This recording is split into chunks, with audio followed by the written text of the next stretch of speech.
Hello students, कैसे हो आप सब। आई होप आप सभी अच्छे होंगे। और चलते हैं आज की क्लास में। और आज की क्लास में आरजी सर के साथ हम लोग कंटिन्यू करते हैं। और आज की जो क्लास रहेगी वो आपकी केमिस्ट्री की रहेगी, यानी कि रसायन विज्ञान की।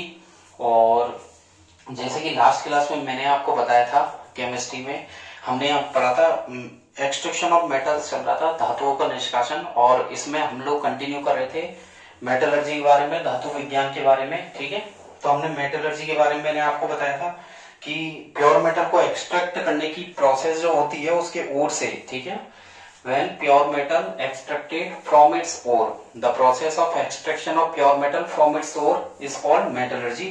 इसके बाद हमने फ्लो चार्ट के बारे में भी पढ़ा था। ठीक है, इसमें फ्लो चार्ट में ये था आपके कि जो ओर्स थे, और ओर्स के बाद मैंने यहाँ पर लिखा था concentration. Understand, concentration of ores यानी कि अयस्कों की सांद्रता। ठीक है, इसे अयस्कों की सांद्रता बोलते हैं। और यहाँ पर तीन प्रकार से हम लोगों ने डिस्कस किए थे मेटल्स ऑफ हाई रिएक्टिव, यहाँ पर हाई रिएक्टिव मेटल्स है। देन सेकंड है मीडियम रिएक्टिव मेटल्स और लो रिएक्टिव मेटल्स, यानी कि अधिक क्रियाशील, मध्यम क्रियाशील और बिल्कुल जो कम क्रियाशील होते हैं ना। हाई रिएक्टिव मेटल्स को प्योर करने के लिए हम इलेक्ट्रोलाइसिस प्रोसेस का यूज करते हैं। किसका यूज करते हैं? इलेक्ट्रोलाइसिस प्रोसेस मान लीजिए, या जैसे इलेक्ट्रोलाइटिक भी बोला जाता है। यहां तक मैंने आपको बताया था। इसके बाद मीडियम रिएक्टिव में दो प्रकार से है, एक तो है रोस्टिंग, अंडरस्टैंड, और दूसरा है कैल्सिनेशन। तो रोस्टिंग जो है वो सल्फाइड की जो इम्प्योरिटीज है उनको अलग करने के काम आता है, और कैल्सिनेशन जो प्रोसेस होती है वो आपके कार्बोनेट की जो इम्प्योरिटीज होती है उसे सेपरेट करने के काम में आता है। और दोनों में कॉमन क्या है? दोनों में है कि हम इन्हें ऑक्साइड में बदलेंगे। अंडरस्टैंड, ऑक्साइड में बदला जाएगा ऑक्सीजन से रिएक्शन के बाद। देन इसको हीट करके, इसका रिडक्शन करके प्योरीफाइड मेटल्स को प्योरीफाई किया जाएगा। अंडरस्टैंड। लो रिएक्टिव में प्रोसेस का नाम है रोस्टिंग। रोस्टिंग में वही सल्फर की, जिसमें सल्फाइड्स की इम्प्योरिटीज होती है, उसको अलग करने के लिए हम यहाँ पर वही ऑक्सीडेशन करेंगे। पहले तो हीट देंगे, हीट देने के बाद ऑक्सीडेशन करके देन उसका क्या किया जाएगा? रिडक्शन किया जाएगा। अंडरस्टैंड, रिडक्शन करने के बाद वो अपने आप प्योर हो जाएगी। तो ये मैंने आपको लास्ट में बताया था।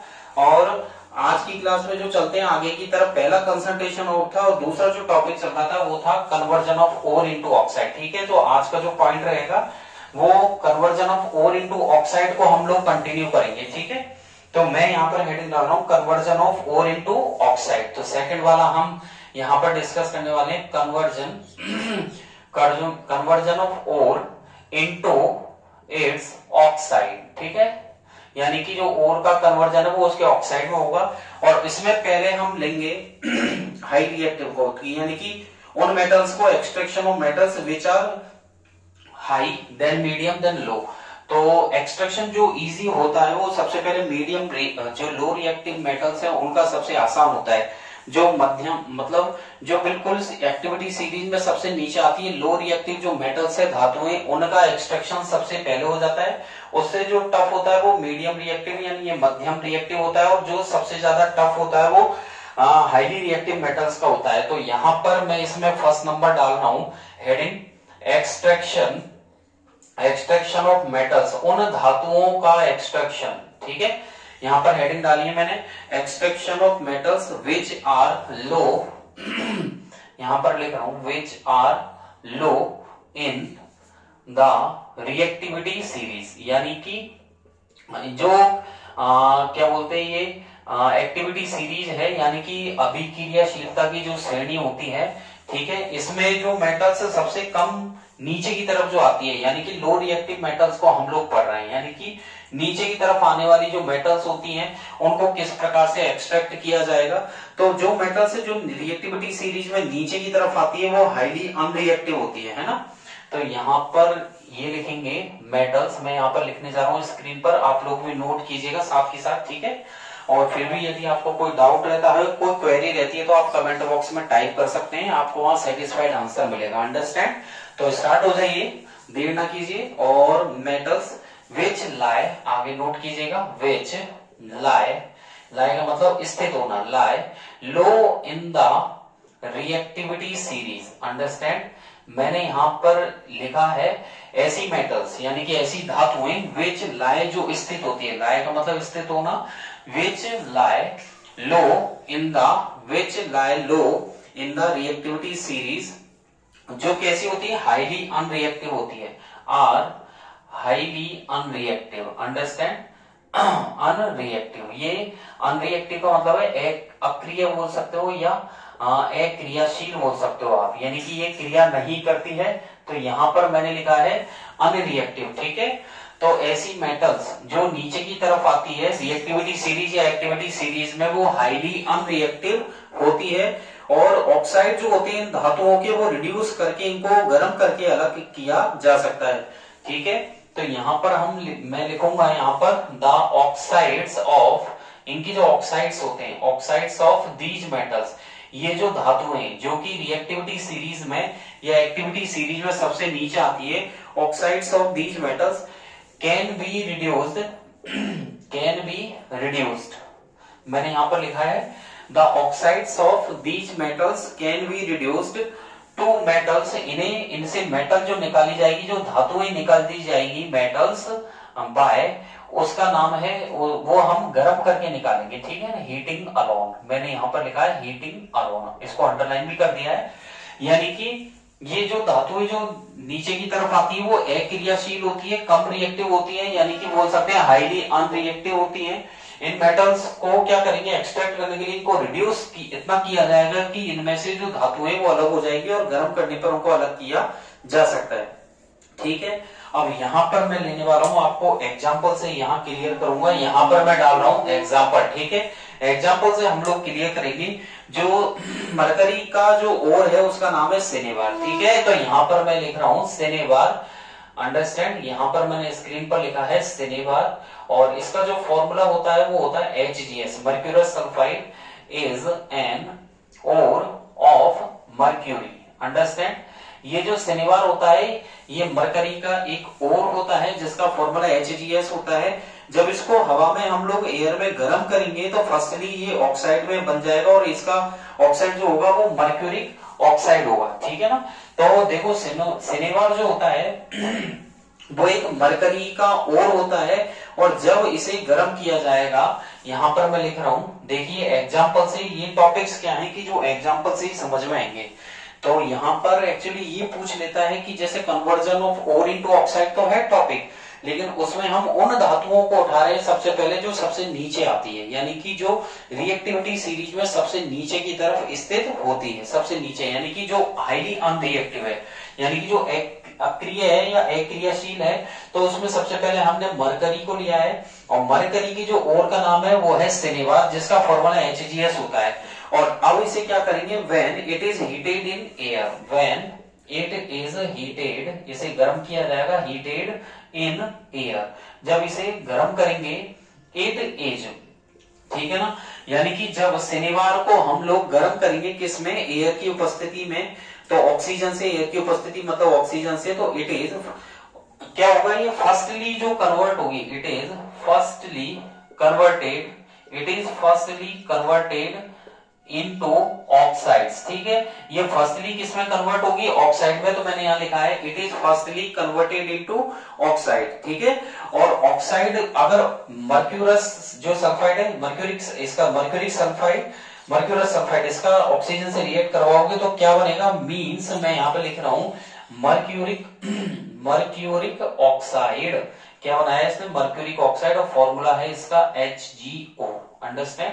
तो देखिए जब इसे गर्म किया जाएगा एयर में तो फर्स्टली ये कन्वर्ट होगा ऑक्साइड में, और ये बनाएगा मर्क्यूरिक ऑक्साइड HgO। अब इस मर्क्यूरिक ऑक्साइड को दोबारा हम रिड्यूस करेंगे, तो इसमें से हमें रिड्यूस कैसे करोगे आगे, इसका अपचयन कैसे होगा, इसको और गर्म करेंगे आगे, तो इसको फर्दर हीट करेंगे तो इसका जो रिडक्शन होगा देन हमें उससे मरकरी मिलेगा, अंडरस्टैंड। तो इसमें आगे लिख सकते हैं मर्क्यूरिक ऑक्साइड, ठीक है, मैं यहां लिख रहा हूं मर्क्यूरिक ऑक्साइड, ब्रैकेट में इसका फॉर्मूला हो गया HgO। Mercuric oxide is then reduced to, is then reduced, इसे और आगे हम रिड्यूस करेंगे, रिड्यूस्ड टू। अब मर्क्यूरिक, पहले तो मरकरी जो शनिवार है वो मरकरी का क्या है, ओर है, और इसको गर्म किया है एयर की उपस्थिति में, तो इसने क्या बनाया, मर्क्यूरिक ऑक्साइड। और मर्क्यूरिक ऑक्साइड को और आगे हम रिड्यूस करेंगे इसे, ठीक है, रिड्यूस करेंगे हम इसे गर्म करके, रिड्यूस्ड, और किस में कन्वर्ट होगा, reduced to mercury, reduced to mercury on further, on further मतलब इसे आगे और गर्म करेंगे, ऑन फर्दर बाय हीटिंग, ठीक है, इसे गर्म करके, अंडरस्टैंड।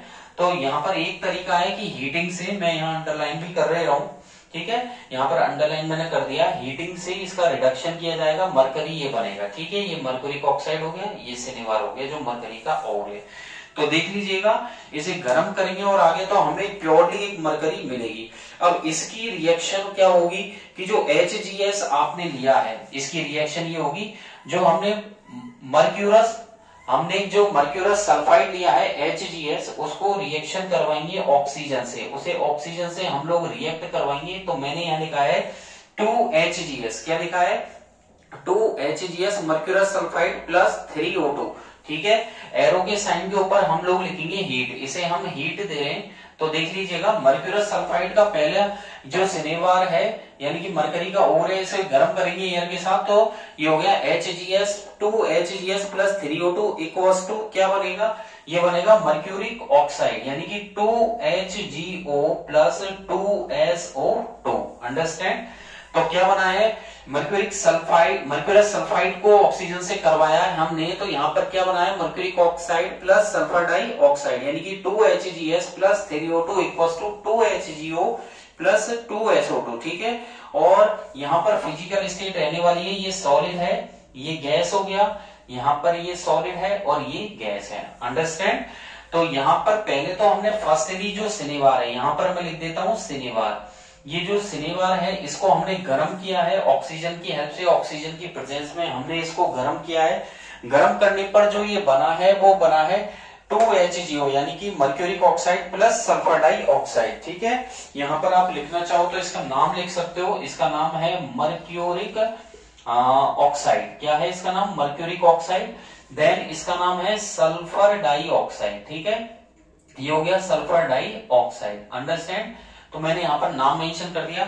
अब हमें तो केवल मरकरी से मतलब है, वही वाली बात है कि जैसे मार्केट से हम कोई सामान लेते हैं तो उसको प्योर करते हैं, तो उसके कई सारे तरीके होते हैं और अलग अलग तरीके होते हैं। ऐसे ही यहाँ पर ये जो सल्फाइड की गंदगी को हमने अलग तो किया है, अब जो हमें ऑक्साइड मिला है, तो लेकिन हमें तो ओनली मरकरी से मतलब है, यानी कि हमें ओनली किससे, प्योर मेटल से मतलब है। तो हम जो HGO उसको दोबारा उठाएंगे, तो ऊपर की तरफ यहाँ पर मैं लिख रहा हूं, देख लीजिएगा, जो हमारा मरकरी है यहाँ पर हम उसको दोबारा से लेते हैं, तो आपकी रिएक्शन फर्दर इस प्रकार हो जाएगी, ठीक है। अब ये जो HGO इसको मैं दोबारा ले रहा हूं, यहाँ पर ले लिया है मैंने 2HGO और एरो के साइन के ऊपर मैंने लिख दिया हीट, ठीक है। जो मर्क्यूरिक ऑक्साइड है उसको दोबारा लिया गया है, जो कि क्या है, यहाँ पर सॉलिड है, तो हमें क्या मिलेगा इससे, 2Hg प्लस O2, यानी कि ये लिक्विड फॉर्म में मिलेगी और ये गैस फॉर्म में। तो देख लीजिएगा, आपको पूरी तरीके से प्योर मेटल यहाँ पर प्राप्त हो चुका है, ठीक है। ऐसे ही अगर हम कॉपर का लें एग्जांपल, तो कॉपर भी जो है वो कॉपर सल्फाइड की फॉर्म में पाया जाता है नेचर में, जिसका फॉर्मूला Cu2S होता है। तो यहाँ पर आपका मरकरी का क्लियर है, ठीक है। अब हेडिंग तो यही रहने देते हैं हम लोग, और कॉपर का एग्जांपल उठाते हैं यहाँ से। मरकरी का तो आपका क्लियर हो चुका है। सेकंड जो एग्जांपल लेते हैं हम, एग्जांपल फर्स्ट था, ये सेकंड है। तो जो कॉपर होता है, ठीक है, कॉपर का सिंबल Cu, और कॉपर की जो ओर का नाम है, तो copper which is found as copper sulphide, ठीक है, copper which is found as copper sulphide, ये कॉपर सल्फाइड की फॉर्म में पाया जाता है। यानी कि जब हम इसका नीचे से इसको निकालते हैं, तो इसके साथ कॉपर, इसके साथ मतलब किसकी गंदगी, सल्फर की गंदगी इसके साथ आती है, तो वो सल्फाइड की इंप्योरिटीज है। तो वही सल्फाइड की इंप्योरिटीज को यहाँ सेपरेट किया जाएगा, तो copper which is found as copper sulphide, ठीक है, Cu2S इन नेचर। इसको ये प्रकृति में जो पाया जाता है वो इसके सल्फाइड के साथ ये पाया जाता है इन नेचर, ठीक है। तो कॉपर जो पाया जाता है वो कॉपर सल्फाइड की फॉर्म में होता है, ठीक है। Can be obtained from its ore, इसे हम निकाल सकते हैं आगे, can be obtained from its ore, इसके ओर से हम इसे निकाल सकते हैं, can be obtained from its ore, ठीक है। और कैसे वो, बाय हीटिंग, इसे गर्म करके, बाय हीटिंग, गर्म करके, वही किसमें, एयर की उपस्थिति में या ऑक्सीजन से इसको रिएक्ट करवाएंगे। तो जो देखिए कॉपर का जो ओर है वो Cu2S होता है, कॉपर सल्फाइड होता है जो कि नेचर में पाया जाता है ये। और इसको जो हम इसके ओर से जो ऑब्टेंड करते हैं, ऑब्टेंड करेंगे हम इसके अयस्क से, ओर का मतलब होता है अयस्क, इसके अयस्क से जो निकालेंगे वो तरीका है हीटिंग, ठीक है। यहाँ पर भी हम इसे ऑक्सीजन से हीट करेंगे, मैंने यहाँ अंडरलाइन कर दिया है।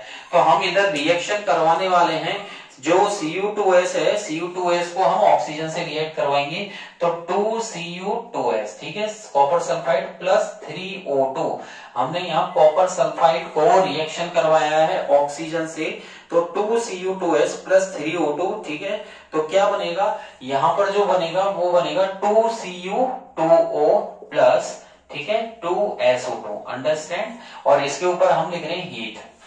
तो देखिएगा रिएक्शन क्या हो चुकी है यहाँ पर रिएक्शन होगी 2Cu2S copper sulphide plus 3O2 equals to, arrow के साइन के ऊपर लिख दिया हीट, तो ये बनेगा 2Cu2O प्लस 2SO2, ठीक है। यहाँ पोजीशन, यहाँ फिजिकल स्टेट वही सॉलिड, और ये गैस रहेगा, ये सॉलिड देन ये गैस, ठीक है। इसका नाम कॉपर सल्फाइड, तो नीचे लिख सकते हैं हम यहाँ पर कॉपर सल्फाइड, ठीक है। तो यहाँ पर लिख रहा हूं मैं कॉपर सल्फाइड, और ये है कॉपर ऑक्साइड, अंडरस्टैंड। यहां पर लिख रहा हूं मैं कॉपर ऑक्साइड, तो ये कॉपर सल्फाइड हो गया और ये कॉपर ऑक्साइड हो गया। अब जो कॉपर ऑक्साइड है 2Cu2O जो हमारा बना है, इसको दोबारा हम 2Cu2S से यानी कि कॉपर सल्फाइड से रिएक्ट करवाएंगे। तो देखिएगा 2Cu2O, ठीक है, 2Cu2O प्लस इसको हम Cu2S से दोबारा रिएक्ट करवा देंगे। तो आपका जो कॉपर ऑक्साइड था उसको हमने ले लिया है प्रोडक्ट को, यानी कि जो उत्पाद बना है 2Cu2O प्लस Cu2S। तो हमारा जो फाइनली बनेगा, इसे दोबारा हीट देंगे और हीट देने के बाद हमारा फाइनली बनेगा 6Cu प्लस और ये बनेगा SO2, ठीक है। तो यहाँ पर फाइनली हमारा कॉपर मिल चुका है 6Cu प्लस SO2, अंडरस्टैंड। यहाँ पर कॉपर ऑक्साइड सॉलिड है, कॉपर सल्फाइड भी सॉलिड है, और यहाँ पर ये कॉपर सॉलिड है, देन सल्फर डाइऑक्साइड गैस हो गई। ये कॉपर ऑक्साइड इसका नाम है, ये कॉपर सल्फाइड। तो ये जो Cu है ये कॉपर यहाँ पर बन चुका है। तो कॉपर सल्फाइड को ऑक्सीजन से रिएक्ट करवाया हमने, हीट दी यहाँ पर, तो हीट देने के बाद कॉपर ऑक्साइड बना, देन सल्फर डाइऑक्साइड। और जो कॉपर ऑक्साइड है इसको दोबारा कॉपर सल्फाइड से रिएक्ट किया गया, तो हमें यहाँ पर कॉपर मिला है प्योर फॉर्म में। तो ये आपका मेटल हो गया प्योर फॉर्म में, इस पर मैं अंडरलाइन कर देता हूं यहाँ पर, ठीक है। तो ये आपका प्योर कॉपर मिल ही चुका है, और सल्फर डाइऑक्साइड जो गैस है, मतलब सल्फर की जो इम्प्योरिटीज है वो अलग हो गई है, अंडरस्टैंड। आगे की तरफ बढ़ेंगे और उन मेटल्स को हम लोग अलग करेंगे जो एक्टिविटी सीरीज में कहाँ आती है, मिडिल में आती है, यानी कि मीडियम एक्टिव मेटल्स को हम लोग यहाँ पर एक्सट्रैक्ट करने वाले हैं, ठीक है। ये आप लोग अच्छे से नोट कर लीजिएगा। और बार बार कई बार क्या होता है, एक बार में समझ में भी नहीं आता है, तो आप जो वीडियोस होती हैं, जो भी क्लासेज हैं, उनको बार बार रिपीट कीजिएगा। कई बार क्या है कि थोड़ा जल्दी स्पीड में देखने पर भी क्या होता है, कई चीजें निकल जाती है, कई बच्चों के डाउट आते हैं, कमेंट भी आते हैं सर इस तरीके से। तो मैं यही कहता हूँ, हर बार यही उन्हें नोटिफिकेशन देता हूँ कि वीडियोस को थोड़ा सा धीरे धीरे स्लोली देखें, फिर भी कोई चीज नहीं आती है, आप बार बार उस क्लासेस को लें, ठीक है। 2 से 3 से 4 बार तो कम से कम लें, जिससे वो समझ में आए। फिर भी नहीं आता है, कोई डाउट रहता है, तो कमेंट बॉक्स में आप लोग अपने क्वेश्चन टाइप कर सकते हैं, अंडरस्टैंड। और अब हम पढ़ेंगे extraction of metal which are medium. तो यहाँ पर पहले तो इसको हटा देते हैं, ये आपने नोट कर ही लिया है। देन उसके बाद आगे की तरफ चलेंगे और उन मेटल्स के बारे में यहाँ पर हम लोग पढ़ेंगे। तो यहाँ पर जो है पहले क्या थी, लो थी, अब यहाँ पर हम करेंगे विच आर मिडिल, ठीक है, विच आर मिडिल। तो यहाँ पर मैं कर रहा हूं मिडिल, तो यहाँ पर हेडिंग रहेगी एक्सट्रैक्शन ऑफ मेटल्स, यानी कि उन धातुओं का निष्कासन करेंगे हम लोग which are middle in the reactivity series, यानी कि क्रियाशीलता के जो क्रम है वो मिडिल में आए। तो मेनली जो ये कहलाती है, ये प्रोसेस जो है, इसमें एक तो आएगा रोस्टिंग और दूसरा आएगा कैल्सिनेशन। तो मैं यहाँ ब्रैकेट में लिख देता हूं, एक तो आपके रहेगी रोस्टिंग, ठीक है, और दूसरा आपके रहने वाला है इधर कैल्सिनेशन, अंडरस्टैंड। तो ये रोस्टिंग और भजन और निस्तापन, रोस्टिंग और कैल्सिनेशन की ये प्रोसेस है।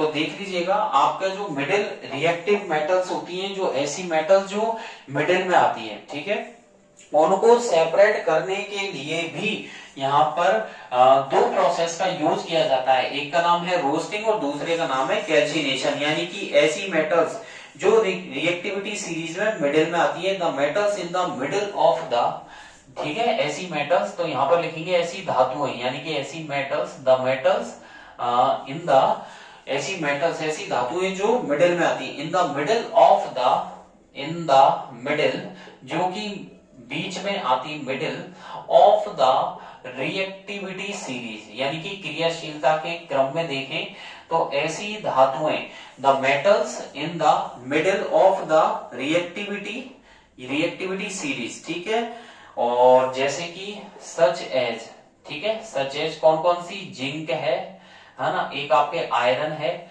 तो ऐसी धातुएं जो रिएक्टिविटी सीरीज में बिल्कुल नीचे आती है, कौन कौन सी है आपके, जिंक है, आयरन है, लीड है, ठीक है, एक लीड भी होती है, देन कॉपर भी हम लोग यहाँ पर मीडियम रिएक्टिव भी माना जाता है, जिंक, आयरन, लीड, कॉपर, ठीक है, एक्सेट्रा। अभी इन्हीं को ले लेते हैं, बाद में और भी ले सकते हैं। तो मिडिल रिएक्टिव मेनली यही है, जिंक है, आयरन है, एक आपके लीड हो गया, देन आपके कॉपर है, ठीक है। और मीडियम रिएक्टिव, ये कैसी मेटल्स हैं, ये मीडियम रिएक्टिव मेटल्स होती है, यानी कि मध्यम वर्गीय बोल सकते हैं, मीडियम रिएक्टिव। ये जो मेटल्स है वो मीडियम रिएक्टिव है, यानी कि मिडिल की तरफ आती है। और इन मेटल्स जो ये, इनमें जो गंदगी होती है वो ज्यादातर सल्फाइड से कार्बोनेट्स की गंदगी इनमें पाई जाती है। तो यानी कि these metals are usually, these metals, इनमें जो ये दो धातुएं होती हैं, दीज मेटल्स आर यूजुअली, इनमें यूजुअली मतलब अक्सर, यानी कि ये जो धातुएं होती हैं उनमें ज्यादातर these metals are usually present as sulphides, किसके रूप में होती हैं, प्रेजेंट एज सल्फाइड्स, ठीक है, यहां पर लिख रहा हूं मैं सल्फाइड्स, ठीक है, और कार्बोनेट्स। तो ये जो मेटल्स होती है ज्यादातर या तो sulphides, these metals are usually present as sulphides और कार्बोनेट्स इन नेचर। तो प्रकृति में ये सल्फाइड्स या कार्बोनेट्स के रूप में पाई जाती हैं। इनके साथ जो गंदगियां होती है वो कार्बोनेट या सल्फाइड्स की रहती है। और ये जो ओर है वो फर्स्टली इनको ऑक्साइड में बदला जाता है। दीज ओर्स आर फर्स्टली, यहाँ पर नीचे एरो लगाकर मैं लिख देता हूं, ये इसमें क्या करेंगे हम लोग, इनके जो अयस्क होते हैं, दीज ओर्स आर फर्स्टली, इन्हें सबसे पहले कन्वर्ट किया जाएगा, firstly converted into its oxides, ठीक है, इनटू इट्स ऑक्साइड। तो ये जो ऑक्साइड्स है, ये जो ओर होते हैं, इनको सबसे पहले हम किस में कन्वर्ट करेंगे, इनके ऑक्साइड में कन्वर्ट किया जाएगा। तो मैंने यहाँ पर स्क्रीन पर मेंशन किया है, these ores are firstly converted into its oxides, understand. और ऑक्साइड में तो बदलेंगे, तो पहले हम यहाँ पर हेडिंग डाल देता हूं मैं कि पहले इनके ओर को ऑक्साइड में बदला जाएगा, अंडरस्टैंड। क्योंकि मैंने आपको फ्लो चार्ट बताया था, उसमें हाई रिएक्टिव, मीडियम रिएक्टिव और लो रिएक्टिव, यानी कि अधिक क्रियाशील, ठीक है, मध्यम क्रियाशील और कम क्रियाशील, यानी कि 3 तरीके की धातुएं बताई थी। अब बात हो रही है मध्यम क्रियाशील यानी कि मिडल रिएक्टिव मेटल्स। तो इसमें 2 तरीके की इसमें इंप्योरिटीज हो गई, एक तो सल्फाइड को रखने वाली ओर्स हो गई और एक कार्बोनेट को रखने वाले ओर्स हो गई। तो सल्फाइड को जो ओर रखेंगे, यानी कि ऐसे ओर जिनमें सल्फाइड की गंदगी है, तो उन्हें रोस्टिंग प्रोसेस से अलग किया जाएगा। और ऐसे ओर्स जिनमें कार्बोनेट की इंप्योरिटीज है, उनको अलग करने के लिए जिसका यूज किया जाएगा वो है कैल्सिनेशन। लेकिन दोनों प्रोसेस में सिमिलरिटी है, समानता ये कि दोनों में ऑक्साइड में बदलेंगे। ऑक्साइड में बदलने के लिए आपको ऑक्सीजन से उसको रिएक्ट करवाना पड़ेगा, ठीक है। ऑक्साइड में बदलने के बाद फिर आप उसका रिडक्शन करेंगे गर्म करके, ठीक है। तो यहां पर हमने लिखा है these ores are firstly converted into its oxide, और यहां पर मैं लिख रहा हूं और हेडिंग लिख रहा हूं यहां पर ओर इनटू ऑक्साइड, ठीक है, ओर इनटू ऑक्साइड्स। तो देख लीजिएगा ओर को जो ऑक्साइड में बदला जाएगा यहाँ पर, तो यहाँ पर 2 तरीके हैं ऑक्साइड में। तो these are 2 method to convert ores, ठीक है। तो यहां पर मैं लिखने जा रहा हूं these are TWO, 2 methods, these are 2 methods to convert, इनको बदलने के लिए, these are these are two methods to convert, ठीक है, इनके जो ओर्स है उनको ऑक्साइड में, these are two methods to convert ore into their oxides, ठीक है, convert ores into its oxides. तो देख लीजिएगा यहाँ पर इनटू इट्स ऑक्साइड्स, तो यहाँ पर जो ओर्स है और ओर्स को उसके ऑक्साइड में बदलने के भी दो तरीके हैं, ठीक है, इनटू इट्स ऑक्साइड, या बोल सकते हैं इनटू देयर ऑक्साइड्स कर दीजिए, इनटू देयर, यानी कि दोनों अलग अलग है इसलिए देयर लगाते हैं, इनटू देयर ऑक्साइड्स, ठीक है। और उन ओर्स को उनके ऑक्साइड में बदलने के लिए यहाँ पर दो तरीके हैं। पहला चलेंगे हम रोस्टिंग की तरफ, ठीक है, तो यहाँ पर पहला हेडिंग हमारा रहेगा, तो यहाँ पर मैं लिख देता हूं फर्स्ट रोस्टिंग, ठीक है, यहाँ पर लिख दिया मैंने फर्स्ट रोस्टिंग, और सेकंड जो रहेगा वो हमारा रहेगा कैल्सिनेशन, अंडरस्टैंड। तो मैंने यहाँ पर फर्स्ट लिखा है रोस्टिंग और सेकंड हम पढ़ेंगे कैल्सिनेशन, अंडरस्टैंड। और यहां से मैं इसको हटाने वाला हूं और आगे की तरफ हम लोग बढ़ेंगे रोस्टिंग की तरफ, ठीक है। तो यहाँ पर मीडियम रिएक्टिव है और इसको तो मैं यहाँ से हटा ही देता हूं। रोस्टिंग प्रोसेस के बारे में चलते हैं। रोस्टिंग जो होती है ऐसी मेटल्स को ऑब्टेन करने में, यानी कि उन प्योर मेटल्स को प्राप्त करने की प्रोसेस तो है, बट इसमें उन ओर्स को इंक्लूड किया गया है जो सल्फर की गंदगी रखते हैं, ठीक है। तो यहाँ पर फर्स्ट नंबर में डालूंगा रोस्टिंग, इसको अच्छे से आप लोग करेंगे और ये बहुत इंपॉर्टेंट है, और ये 2 नंबर का है रोस्टिंग, ठीक है। रोस्टिंग को आप लोग अच्छे से याद कर लेना।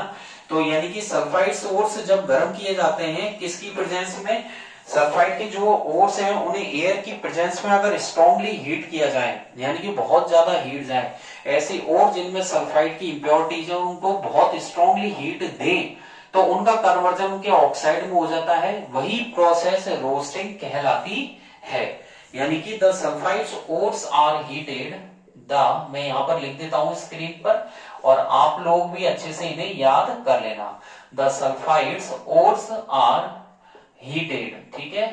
तो यानी कि ऐसे ओर्स जिनमें सल्फर की गंदगी है, so the sulfides ores are heated strongly in the presence of, strongly यानी कि बहुत ज्यादा, strongly in the, इसमें यही लाइन कॉमन है, अब जो मैं लिख रहा हूं ये बहुत इंपॉर्टेंट है, ठीक है। इन द प्रेजेंस, इसको अंडरलाइन भी कर रहा हूं मैं, in the presence of air, ठीक है। ये इसमें बहुत इंपॉर्टेंट है, इन द प्रेजेंस है या एब्सेंस है, तो इन द प्रेजेंस यानी कि एयर की उपस्थिति में, ठीक है, किसकी उपस्थिति में, एयर की उपस्थिति में, एंड कन्वर्ट्स इनटू, ठीक है, यानी कि सल्फाइड के ओर जिनको एयर की उपस्थिति में अगर स्ट्रांगली हीट दें तो वो किस में कन्वर्ट हो जाते हैं, इनटू इट्स ऑक्साइड। तो यहां पर कुल मिला के ये किया जा रहा है कि ऐसे और जो सल्फाइड की इंप्योरिटीज रखते हैं उनको हम वायु की उपस्थिति में, यानी कि एयर के साथ रिएक्ट करके, यानी कि ऑक्सीजन के हेल्प से रिएक्ट करके उनको ऑक्साइड में कन्वर्ट किया जाता है, ठीक है। यहाँ पर जो मैंने अंडरलाइन किया है ये बहुत इंपॉर्टेंट है, in the presence of air, ये आपको ध्यान रखना पड़ेगा, रख लोगे, वेरी गुड, ठीक है।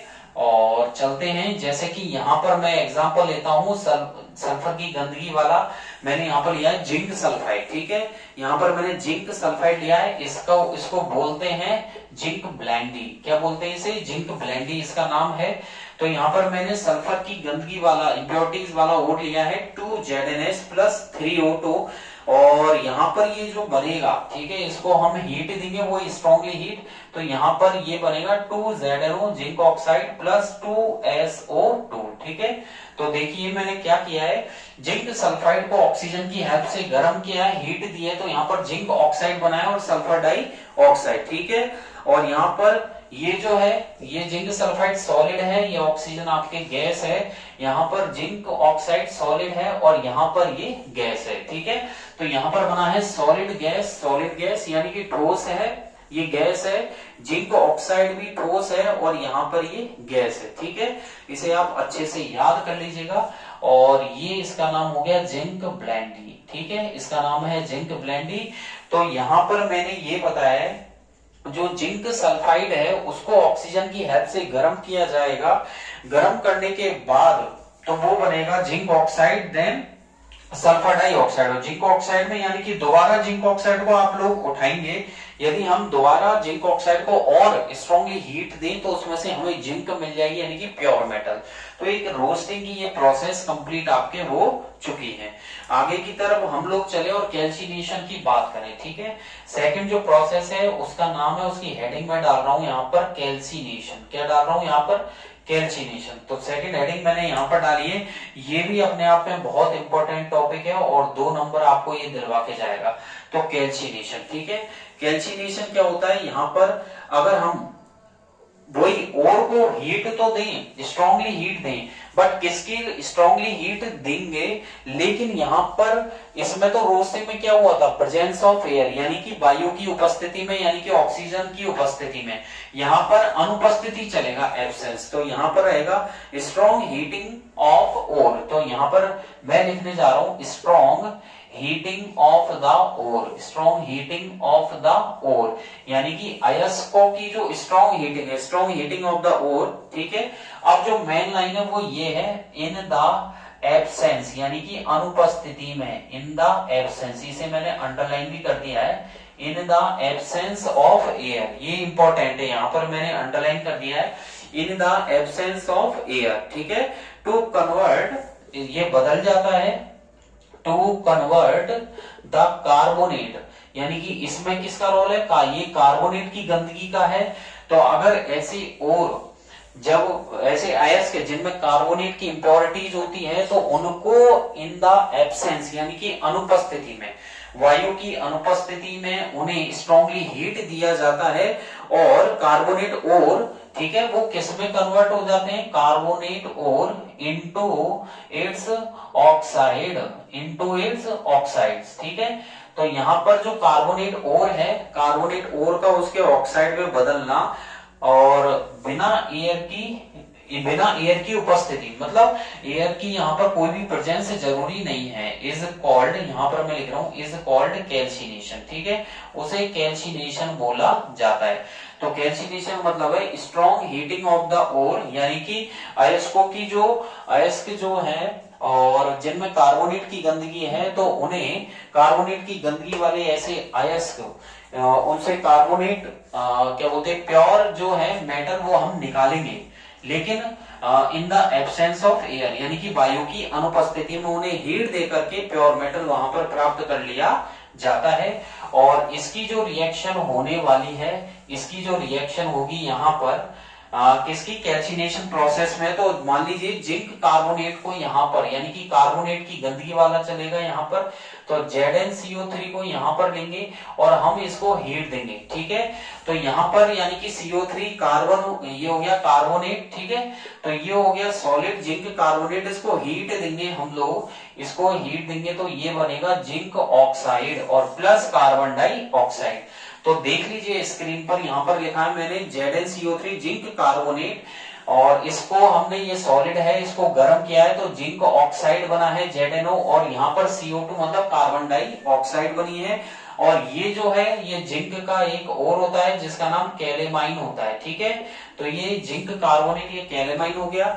और यदि कैल्शियम का हम लोग लेना चाहें, यहाँ पर दूसरा एग्जाम्पल भी यहाँ पर चल जाएगा, CaCO3। क्या चल जाएगा? CaCO3, ये भी सॉलिड है, इसको भी हम लोग हीट देंगे तो क्या बनेगा? CaO plus CO2। तो वही कैल्शियम ऑक्साइड यानी कि क्विक लाइम बना है यहाँ पर, इसका नाम है क्विक लाइम, ठीक है। चूने, ये हो गया चूना, क्विक लाइम। और ये हो गया, इसका नाम है हमारे कैल्शियम कार्बोनेट हो गया, और इसका नाम होता है लाइमस्टोन, ठीक है। तो ये हो गया लाइमस्टोन। तो CaCO3 तो लाइमस्टोन है, चूने का पत्थर जो कि सॉलिड है, इसको गर्म किया गया है और गर्म करने के बाद जो बना है वो है CaO यानी कि क्विकलाइम जो कि सॉलिड है, और साथ में जो गैस बनी है वो है कार्बन डाइऑक्साइड, CO2 गैस यहाँ पर बनी है। तो ये रोस्टिंग और कैल्सिनेशन है।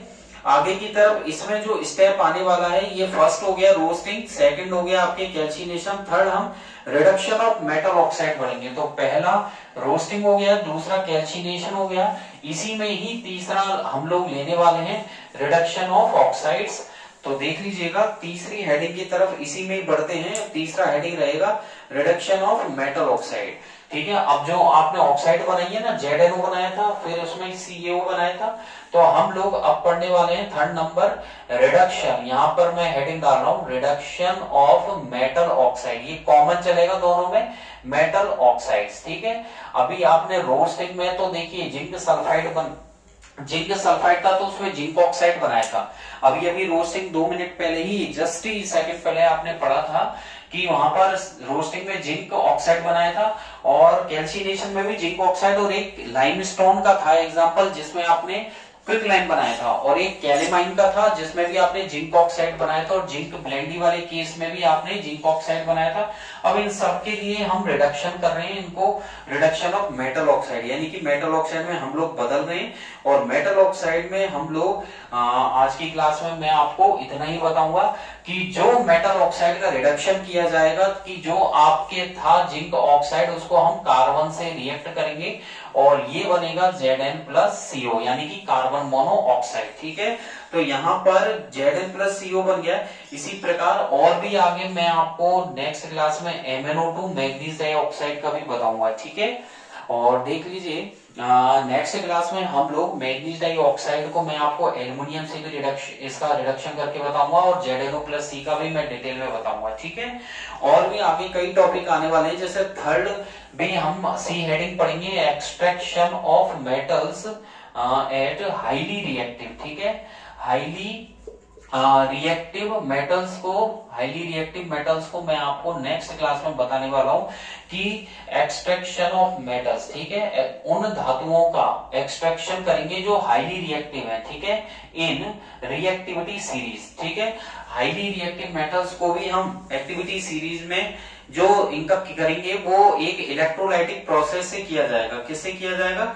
उसका नाम है इलेक्ट्रोलाइटिक रिफाइनिंग। तो नेक्स्ट में मैं आपको इलेक्ट्रोलाइटिक रिफाइनिंग के बारे में भी क्लियर करूंगा। ठीक है। इलेक्ट्रोलाइटिक रिफाइनिंग तो आज की क्लास में देख लीजिएगा, हमने रोस्टिंग कैल्सिनेशन के बारे में पढ़ा था। ऐसे ओर से जिनमें सल्फर की गंदगी रहती है, ऐसे ओर से जिनमें कार्बोनेट की गंदगी रहती है, उसके बारे में हम लोगों ने पढ़ा था। और ऐसी मेटल्स जो लो रिएक्टिव है तो उनके एक्सट्रैक्शन किस प्रकार किया जाता है, उनको हीट दे करके। फिर हमने इसमें मर्क्यूरस जो सिनेबार है HGS, उसके बारे में भी हम लोगों ने पढ़ा था। फिर कॉपर सल्फाइड Cu2S के बारे में भी मैंने बताया था। और एक्सट्रैक्शन ऑफ मेटल्स जो मीडियम रिएक्टिव होती हैं उनके बारे में भी मैंने आपको बताया, रोस्टिंग और कैल्सिनेशन। तो आज की क्लास आपको बहुत अच्छी लगी हो तो लाइक और सब्सक्राइब तो बनता ही है, और ज्यादा से ज्यादा अपने फ्रेंड्स को अपने ग्रुप्स में भी शेयर कीजिएगा। ठीक है। और बेल आइकन आपको दिख रहा होगा, उस पर क्लिक कर दीजिएगा, जिससे मेरे जो लेटेस्ट वीडियोस है, क्लासेज, वो सबसे पहले आप तक पहुंचे। डिस्क्रिप्शन में मैंने एक लिंक दी हुई है जिस पर हैंड का साइन बना हुआ है। ठीक है। और वो है RG sir ocean of science के नाम से। उसको आप क्लिक करेंगे तो वो आपको मेरे टेलीग्राम पेज पे लेके जाएगा, जहां से भी आप जितनी भी डिटेल्स है जो मैं यहाँ ऑनलाइन पढ़ा रहा हूँ वो आपको वहां से डिटेल में रिटर्न में मिलेंगी, जिसे आप अच्छे से याद भी कर सकते हैं। और फिर भी कोई क्वेरी रहती है कभी भी आप लोग क्लास ले सकते हैं, और क्वेरी रहती है तो आप कमेंट बॉक्स में टाइप कर सकते हैं। ठीक है। और अल्टरनेट क्लास आपकी चलती रहेगी, जैसे आज केमिस्ट्री की थी तो नेक्स्ट आपकी फिजिक्स की आएगी जल्द ही।